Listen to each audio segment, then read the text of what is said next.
Okay, so what one valuable, एक कोई lesson ऐसा बता जो जिंदगी ने आपको सिखाए हो through your career?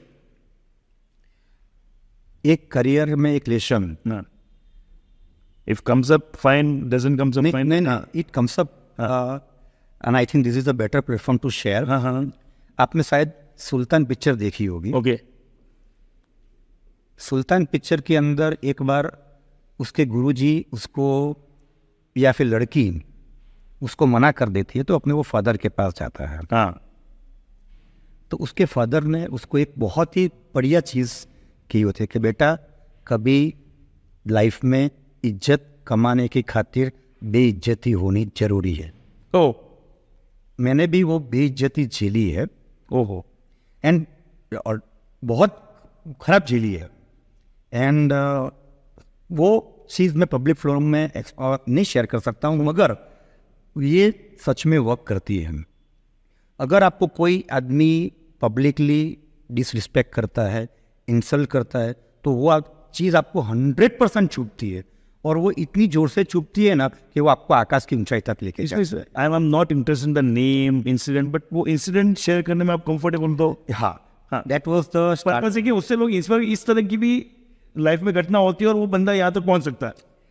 My purpose is that was the initial phase of my career. Around 2003-4, I just started my practice as an indirect tax practitioner. तो वो टाइम पे सूरत के अंदर इनडायरेक्ट टैक्सेशन के अंदर दो चीज़ बहुत बजिंग थी। एक रिबेट स्कैम और एक दूसरा था EOU scam. 100% export oriented under unit का। हाँ, तो वो टाइम के ऊपर ये स्कैम बहुत ज़्यादा चल रहे थे और मैं पास इतना कोई वर्क नहीं था। तो वहाँ पे ऐसा हुआ कि एक सूरत जहाँ पे टैक्स इफ़ेक्ट्स आती है ना, वहाँ पे सिविल इफ़ेक्ट्स भी आती है। आज की तारीख में भी अगर जहाँ पे GST चोरी होती है, वहाँ पे इम्प्रिजनमेंट ये सब होता है। तो वो टाइम के ऊपर सूरत में एक बहुत बड़े लॉयर हुआ करते थे जो सिविल मैटर के बहुत बड़े नाम थे।